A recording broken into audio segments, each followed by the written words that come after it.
प्रभू श्री रामचंद्राची आपण रामकथा ऐकतोय. तुलसीदास कृत तुलसी रामायण किंवा रामचरितमानस. सकाळच्या सत्रामध्ये आपण बोलताना थोडासा इको द्यायचा, थोडासा हॅलो अजून हॅलो. सकाळपर्यंत आपण गोड कथा श्रवण केली. कुठपर्यंत आली होती कथा एकदा आठवण करून द्या. मला लक्षात राहत नाही, जरा सांगत जा मोठ्याने. सकाळी सगळेजण होते, कोणीच नव्हतं याच्यापैकी. माय इकडं सकाळी आपल्या गावातले होते, आता बाहेर गावचे आले काय सगळे. सांगा दीदी, तुम्ही सांगायले पण कसं सांगायले. मी विचारलं ना कुठपर्यंत आली होती कथा, कुठपर्यंत आली होती कथा. मोठ्यानं सांगा ना, सत्तीपर्यंत. माझ्या दोन्ही कानाला सर्दी झाली, कानाला सर्दी झाली म्हणून ऐकू येईना झालं. गोड शंकराचं आणि सतीचं चरित्र आपण ऐकत होतो. राजा दक्ष, प्रजापती दक्ष, त्या प्रजापती दक्षाच्या घरी सतीनं यज्ञकुंडामध्ये पेटलेल्या उडी घेतली आणि स्वतःचं जीवन संपवलं. हो, दक्ष महाराजाला सांगितलं, दक्ष महाराज तुमच्यापासून जो देह मिळालेला आहे तो देह जर मी संपवला तर असं म्हटलं. आणि भगवान शंकराची विनवणी केली, नारायण भगवंताची विनवणी केली. देवा, जन्मोजन्मी मला शंकराची साथ मिळावी, शंकराची साथ मिळावी. शंकराची पाद्यपूजा, चरण सेवा मला जन्मोजन्मी मिळत राहावी. आणि असं म्हणून यज्ञकुंडामध्ये पेटलेल्या उडी घेतली आणि सतीनं आपली जीवन यात्रा संपवली. आणि जेव्हा ही बातमी शंकराला कळाली तेव्हा आपण पाहिलं पत्नीच्या वियोगानं जी अवस्था झाली शंकरजींची. पत्नीचा वियोग. पती आणि पत्नी हे आपण म्हणतो संसाराचा जो गाडा आहे, गाडी आहे, संसाराची जी गाडी आहे, एका गाडीचे दोन चाक आहेत, दोन चाक. तुमच्याकडे बैलगाडी असतात, आहेत ना बैलगाड्या. थोडस त्या साट्यामध्ये फरक असते तुमच्याकडे आमच्याकडे, पण बैलगाडी सगळीकडे असते. जेव्हा ती गाडी जीर्ण होते म्हणजे लाकडं कुजायला लागतात आणि त्या दोन गाडीच्या चाकापैकी एक चाक मोडून पडतं, तेव्हा मग त्या बैलगाडीचा उपयोग झोपड्यासमोर टाकून देतात. आणि मग त्या गाडीमध्ये मग कोणी कडबा आणून टाक, कोणी गौऱ्या आणून टाक, कोणी तुरहाट्या आणून टाक, कोणी पराठ्या आणून टाक. ती गाडी मोडून पडते. तसं संसार रूपी या गाडीचं एक चाक पत्नी जर गेली ना नवऱ्याच्या अगोदर, तेव्हा त्या म्हाताऱ्याची तशीच त्या गाडीसारखी अवस्था होते. अंगणात कुठंतरी शेतामध्ये आखाड्यावर लिंबाच्या झाडाखाली पडून राहायचं. हो, अंगणामध्ये पडलेल्या त्या म्हाताऱ्या सासऱ्याजवळ मग सुनबाईनं लेकरू आणून ठेवायचं. सासरे बुवा सांभाळा, कोणी वाटेल तसं बोलायचं. त्या म्हाताऱ्याची अवस्था अशी होते. मग 4 दिवस मुलीच्या इथं, 4 दिवस कोण्या तरी दुसऱ्या मुलाच्या इथं, 4 दिवस नांदेडला, 4 दिवस औरंगाबादच्या मुलाच्या इथं, अशी अवस्था होते. 4 दिवस इथल्या सप्त्याला तर 4 दिवस दुसरीकडच्या सप्त्याला. पती आणि पत्नीचं जे नातं आहे त्या नात्याची सर दुसरी कुठल्याच नात्यात येऊ शकत नाही. तुम्हाला जेवायला खाऊ पिऊ घालतील, सगळं घालतील, सुना, घरचे दुसरे माणसं, पण जेव्हा कंबर दुखायला लागते, पाठ दुखायला लागते, तेव्हा रात्रीला किंवा मध्यरात्री, अर्ध्या रात्री आपण हक्कानं कोणाला सांगू शकतो का माझ्या पाठीवर जरासा झेंडूबाम लावून द्या म्हणून? त्यासाठी पत्नीच लागते. आणि हे सगळे नाते दृढ करायचे आहेत, मजबूत करायचे आपल्याला रामकथेच्या माध्यमातून. पतीनं पत्नीशी वागायचं कसं, पत्नीनं पतीशी वागायचं कसं, भावानं भावाशी कसं, भावानं बहिणीशी कसं, वडिलाशी कसं, हे सगळे नाते आपल्याला दृढ करायचे रामकथेच्या माध्यमातून. चला येत चला लवकर लवकर, आणि कोणाशीही काही न बोलता बसत चला, जिथं जागा मिळेल तिथं. पतीचाही जीव असतो पत्नीवर आणि पत्नीचाही जीव असतो पतीवर. जीव असतो म्हणूनच तर वडाच्या झाडाला 7 फेरे मारून दोरा गुंडाळून एकच मागणं मागित असते, एकच मागणं, जन्मोजन्मी मला हा पती मिळू दे आणि त्याला सुखात ठेव, सुखात ठेव. गोड गोड वर्णन आहे. सोन्याचं डोरलं बाजून काळ मणी ग, सोन्याचं डोरलं बाजून काळ मणी ग, सुखदेव माझा भक्त माझा धनी, सुखदेव माझा भक्त माझा धनी.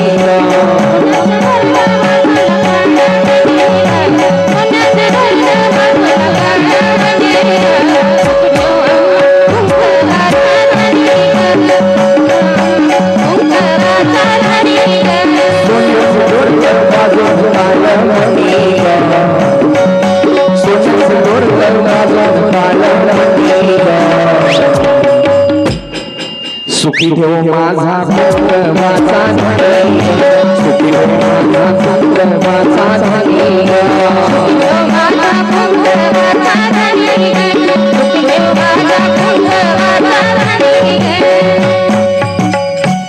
देवाकडे एकच मागणं मागतेस, मला जन्मोजन्मी. आणि तीच जर पत्नी गेली तर पुरुष मंडळी, एकदा एका बायकोनं विचारलं नवऱ्याला, प्रेमाने विचारलं, मालक खूप जीव आहे तुमचा माझ्यावर? हो खूप जीव आहे. आणि मी जर एका दिवशी गेले तर? म्हणला तुझ्या प्रेमात वेडा झालेलो आहे. म्हणला आता जिवंतपणे, तू मेल्यावर तर नक्कीच पागल होणार, नक्कीच वेडाच होणार. आणि म्हणले मग मी मेल्यावर, मग वेडा झाल्यावर वेडाच होणार. म्हणला मी. मग म्हणले तुम्ही दुसरी बायको तर करणार नाही? म्हणला वेडा माणूस काही करू शकते, त्याचा काय भरोसा, दुसरी बी करील तिसरी बी करील. बायकांचा नवऱ्यावर खूप जीव असते, पण नवऱ्यानंही तितका जीव लावणं आद्य कर्तव्य, आद्य कर्तव्य. म्हणून जन्मोजन्मी हाच पती मिळावा. आणि शंकराची चरण पूजा कशामुळं, मी थोडासा विषय बाजूला नेऊन कशामुळे सांगतोय, अजून महिला मंडळी येत आणि सगळ्यांना कथा पुढची ऐकता यावी यासाठी थोडस. तुम्ही म्हणाल महाराज दुसरंच सांगू लागले, सोन्याचं डोरलं बाजून काळ मनी. महिला मंडळी येत आहेत, अजून श्रोते मंडळी येत आहेत, त्यामुळं हे सांगत आहे. चला, सतीनं भगवंताची, नारायण भगवंताची विनवणी केली, मला जन्मोजन्मी शंकराची पाद्यपूजा मिळावी, शंकराची विनवणी केली. आणि स्वतः यज्ञकुंडामध्ये उडी घेतली होती. त्यामुळं पहा, शास्त्रकार असं सांगतात, मरते समयी, मरणाच्या समयी, अंतिम समयी माणसाच्या मनामध्ये जी इच्छा असते तशीच गती माणसाला पुढच्या जन्मामध्ये मिळते. मरते समयी, अंतकाळी, मरण समयी जी माणसाच्या मनामध्ये इच्छा असते तशीच गती पुढे मिळते. महत्वाचं आहे, आपल्या सर्वांच्या जीवनासाठी महत्वाचं आहे. मग मरते समयी माणसाच्या मनामध्ये काय इच्छा असली पाहिजे, जेणेकरून आपल्याला पुढचा जन्म, पुढच्या जन्मामध्ये पुढचं आपलं जे आयुष्य मिळणार आहे, कुठं काहीही गती मिळू शकते माणसाला. पुढचा जन्म घेणं, काय जन्म घ्यायचा आपल्या हातात नाही, पण त्याच्यामध्ये अवस्था कशी मिळवायची हे मात्र आपण निश्चित ठरवू शकतो. कदाचित पुढचा जन्म आपल्याला कोल्ह्या कुत्र्याचा, गाढवाचा, मांजराचा, कुत्र्याचा काही मिळू शकतो. बरोबर, कशाची योनी आपल्याला प्राप्त होईल हे सांगता येत नाही, पण कशा अवस्थेमध्ये जीवन जगायचं हे मात्र पुढच्या योनीतला आज आपण ठरवू शकतो. कदाचित मला पुढच्या जन्मामध्ये कुत्र्याचाही जन्म मिळू शकतो, पण ते कुत्र रस्त्यावरलं खरू झालेलं व्हायचं का एखादा कारमध्ये फिरणारं बिस्किटं खाणारं कुत्र व्हायचं ते मात्र मी ठरवू शकतो. कदाचित एखाद्या पुढच्या जन्मामध्ये एखादं झाड होईल, बोरीचं झाड होईल, येता जाता रस्त्यावर एखाद्या रस्त्याच्या कडेला बोरीचं झाड असते, झुडपाड असते, झुडपच म्हणतात ना तुमच्याकडे, ते झुडपाड असते, आणि येता जाता त्या माणसाचं रक्त काढते, धोतर फाडते, कोणाची पॅन्ट फाडते. तसं बोरीचं झाड होण्यापेक्षा एखाद्या शेतामध्ये मोठं बोरीचं झाड व्हावं आणि चांगले गोड बोर माझ्या अंगावर लागावेत आणि ते मी दुसऱ्याला खाऊ घालावेत, असा जन्म घेणं आपल्या हातात आहे. या जन्मामध्ये पुण्यकर्म करून, बरोबर, माणसाला शेवटची गती, शेवटच्या क्षणी जी इच्छा आहे त्याप्रमाणे गती मिळते. मी सांगतो, तुकाराम महाराजांनी म्हणूनच सांगितलं, हो, अंतकाळी ज्याच्या नाम आले मुखा, तुका म्हणे सुखा किंवा तुका म्हणे दैवा, काही लावता येते बरं का, आपले बरेच वेगवेगळ्या गाथ्यामध्ये, देवडीकराच्या गाथ्यामध्ये वेगळीच आहेत कोणी. तर तुका म्हणे सुखा पार नाही किंवा तुका म्हणे दैवा पार नाही, अंतकाळी ज्याच्या नाम आले मुखा. शेवटच्या क्षणाला नाम यावं, शेवटच्या क्षणाला देवाचं नाम यावं. सतीनं तशी विनवणी केली होती, पण शेवटच्या क्षणीच नाव येईलच असं देवाचं सांगता येते का? शेवटच्या क्षणी देवाचं नाव येणं एवढं सोपं नाही. शेवटच्या क्षणाला जर देवाचं नाव यायचं असेल तर त्याला अगोदर अनेक जन्मोजन्माची पुण्याई लागते. उगीच देवाचं नाव आता येत नाही तर मरता क्षणी कसं येईल? मरणाच्या वेळेला तर महाराज असं सांगितलं शास्त्रकारांनी, लाखो विंचू चावल्याच्या नंतर जेवढा त्रास होतो माणसाला तेवढा त्रास मरताना होतो. किती विंचू? किती विंचू सांगितले मी? लाखो विंचू. एक विंचू चावला तर त्याची आग 24 तास होते. 24 तास. कोणाला चावला का? चावला असेल तर हो म्हणा, मला वाढ व्हायचा मंत्र येत नाही. विंचू चावला तर ते लगेच वाढ व्हायचे मंत्र असतात, पण तुमच्याकडे आहेत का गावामध्ये कोणी? एक विंचू चावला तर 24 तास अंगाची आग होते. लाखो विंचू जेव्हा चावतील माणसाला किती त्रास होईल? तेवढा त्रास मरतानी होते. आणि तेवढ्या त्रासामध्ये देवाचं नाव आठवल का? आपल्या 24 तास डोक्यामध्ये संसार संसार भरलेला आहे. देवाचं नाव आठवेल? माझा पिंट्या, माझी ते काय बंटीन, माझी दीदीन, माझा भाऊ, सगळा संसार संसार. एक माणूस, एक म्हातारा बाबा, एवढे संसारामध्ये गुरफटलोय आपण. जीवनामध्ये एकच निश्चित गोष्ट आहे, एकच निश्चित, ती म्हणजे मरण. निश्चित गोष्ट एकच. काय वाजायले काय? मला सांगा, माणसांना निश्चित गोष्टीसाठी तयारी करावी. जी गोष्ट आपल्याला पक्की माहित आहे ही गोष्ट होणारच आहे, त्या गोष्टीसाठी तयारी केली पाहिजे. ज्या गोष्टी अनिश्चित आहेत त्याच्यासाठी तयारी करून काय मतलब आहे का? काय फायदा आहे? जी गोष्ट आपल्याला माहित नाही होणार आहे की नाही होणार, मग त्यासाठी तयारी करून मतलब नाही. मला सांगा, लग्न होणारच हे निश्चित आहे का? प्रत्येकाचं निश्चित आहे का सागर महाराज? कोणाचं होईलही, कोणाचं नाही होईल. मग त्याच्यासाठी तयारी करून उपयोग आहे का? बरं, लग्न झालंच, देऊ नाही दिली कोण पोरगी, समजा तुम्हाला लग्न झालंच, मुलं बाळ होतील म्हणून निश्चितच आहे का? नाही, निश्चित नाही. बरं, मुलगा झाला, मुलगा हो की मुलगी हो, ते पुढे चांगले शिकतीलच, निश्चित आहे का अनिश्चित आहे? अनिश्चित आहे. त्याला नोकरी लागेलच, निश्चित आहे का अनिश्चित आहे? अनिश्चित आहे. पुन्हा त्याचं लग्न होईल, त्याला मुलबाळ होतील, निश्चित आहे का अनिश्चित आहे? सगळ्या गोष्टी अनिश्चित आहेत. पण तो झालेला मुलगा एक दिवस मरण पावणार आहे, निश्चित आहे का अनिश्चित आहे? निश्चित आहे. मग अनिश्चित गोष्टीसाठी आपण तयारी करतोय, निश्चित गोष्टीसाठी काय तयारी करतोय आपण? विचार केला या गोष्टीचा कधी? जी गोष्ट ठरलेली आहे पक्की, मरण, त्या मरणासाठी काय तयारी आहे आपल्याकडे? त्यासाठी एकच तयारी आहे, ती म्हणजे नामस्मरणाची तयारी. नामस्मरण. मेल्याच्या नंतर फक्त एकच जन्मभरातली शिदोरी सोबत येते, ती म्हणजे नामस्मरणाची शिदोरी. नामस्मरणाची शिदोरी. एक माणूस संसारात इतका गुरफटलेला दृष्टांत सांगत होतो, इतका डोक्यामध्ये संसार भरलेला. आजही आपल्याकडे म्हण आहे, काय संसार केला तर बारीक कशाहून बारीक, कशाहून काय म्हणतात किंवा ते मुसळवून ठोकर आणि कुसळवून बारीक. बरोबर. इतका त्यानं बारीकीनं संसार केला त्या म्हाताऱ्या माणसानं. बापरे, कडब्याची एक काडी कोणाला नेऊ देत नव्हता शेतातली. कडब्याची काडी, एक पेंडी जर कोण नेली बैलाला, हो ए माझा कडबा नेलेला, आणून दे पेंडीवर. इतका बारीकीनं संसार. मंदिराचा फक्त पोळ्याला एकदा यायचं, पोळ्याला मारुतीचं दर्शन घ्यायला, नारळ फोडायला पोळ्याला. बाकी वर्षभर मारुतीचं त्याचं भेटगाठत नाही. इतका बारीकीनं संसार केला. अंतकाळ जवळ आला, अंतकाळ.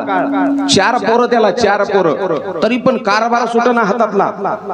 हो, अंतकाळ जवळ आला, बाजावर पडलं म्हातारा, अन्न पाणी सुटलं, शेवटची वेळ जवळ आली. शेवटच्या वेळेला म्हाताऱ्याची हातापायातला प्राण निघून गेला. फक्त हात असे वर करून करायला लागलं. कसं करायला लागलं म्हातारा? बोलता येईना, काही तोंडातून शब्द निघालं. कसं करायला लागलं महाराज? चारही पोरं जमा झाले. मुलगी, 2 मुली होत्या, त्या 2 मुली आल्या आणि म्हणल्या, दादा बाबा करायले. काय करायले? म्हणले काहीतरी म्हाताऱ्यानं कमवून गठोडं पुरून ठेवले कुठंतरी. गठोडच म्हणतात ना तुमच्याकडे, गठोडं कुठंतरी पुरून ठेवले. म्हणले काहीतरी सोनं नाणं असेल, हो कुठंतरी पुरून ठेवलं असेल. मग याचा आता काहीतरी शोध लावा, कसं याच्याकडून बोलून घ्यायचं. बोलवा म्हणले डॉक्टरला. भोकरच्या एका डॉक्टरला बोलविलं आणि चांगला प्रसिद्ध डॉक्टर, त्या डॉक्टरनं आल्यावर तपासलं म्हाताऱ्याला. म्हणलं आपल्याकडे एक इंजेक्शन आहे, ते इंजेक्शन दिलं की मरू लागलेला माणूस फक्त 1 मिनिटासाठी बोलते. म्हणजे मरू लागलेला माणूस ज्याच्या वाचा गेली आता मरणार, त्याला ते इंजेक्शन दिलं की 1 मिनिट बोलते. म्हणलं 1 मिनिट. ते म्हणले द्या ना इंजेक्शन. म्हणले इंजेक्शन एवढं स्वस्त नाही द्यायला. किती लाखाला आहे? 4 लाखाला इंजेक्शन आहे. म्हणले 4 लाखाला. 4 पोरं होते त्याला. पोरं म्हणले आपण 1-1 लाख रुपये आपण सगळे देऊ. 4 लाख रुपये जमा होतात म्हणले, इंजेक्शन देऊ. इतकं गटुडं जर सापडलं, इतकं जर सापडलं तर आपण मालाच होत म्हणले. इंजेक्शन आणलं भोकरला जाऊन आणि त्या म्हाताऱ्याला दिलं. म्हातारा 1 मिनिटासाठी उठून बसलं. म्हणला काल नेलेलं ते गोळी टाकून नेलेलं डाल कुठे? म्हणला केवढ्याला पडलं डाल? केवढ्याला पडलं? 4 लाख. बस आणि तितकं म्हणलं म्हातारानं गचकल. मरताना तरी त्याच्या मुखामध्ये देवाचं नाव आलं का? माणूस जे आयुष्यभर कर्म करत राहतो तसंच माणसाच्या डोक्यामध्ये मरताना देखील अवस्था प्राप्त होते. एका साधूचं, संताचं चरित्र सांगताना असं सांगतात शास्त्रकार, एका व्यक्तीनं बाजारातून नवीन बूट आणला. बूट चांभाऱ्या जोडा म्हणतात ना आपल्याकडे, ते बूट आणला आणि दारात ठेवला, दरवाजाच्या जवळ.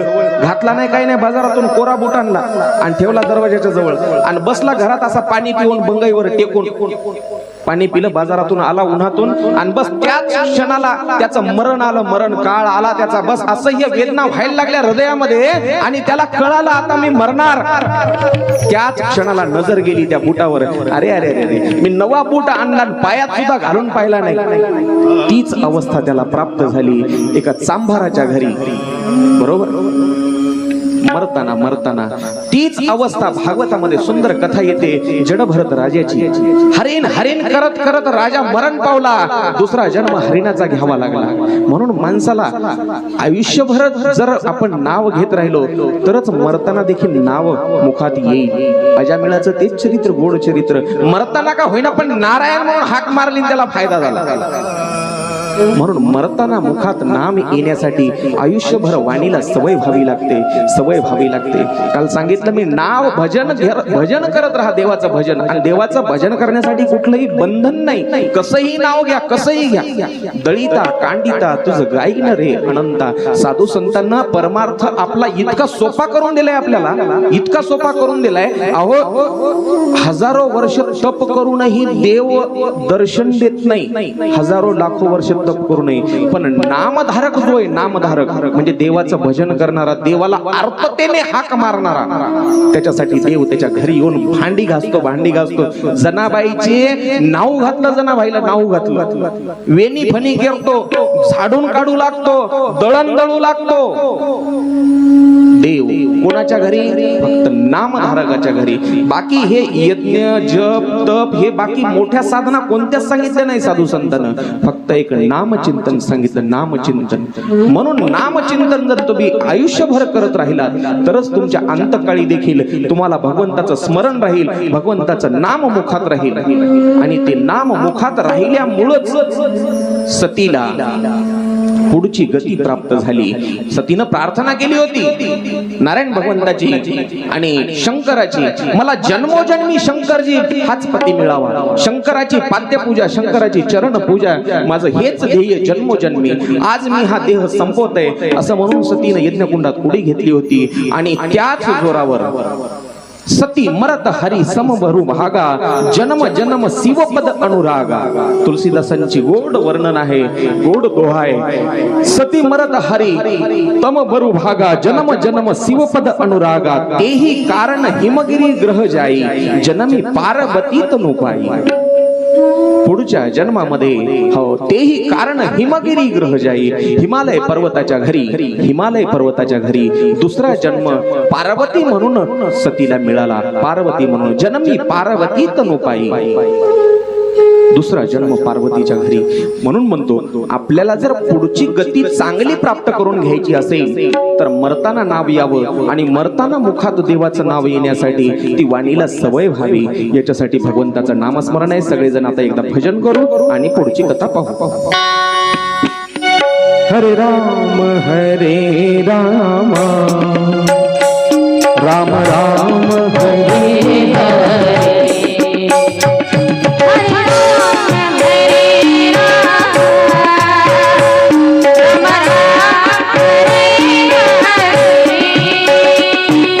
Ram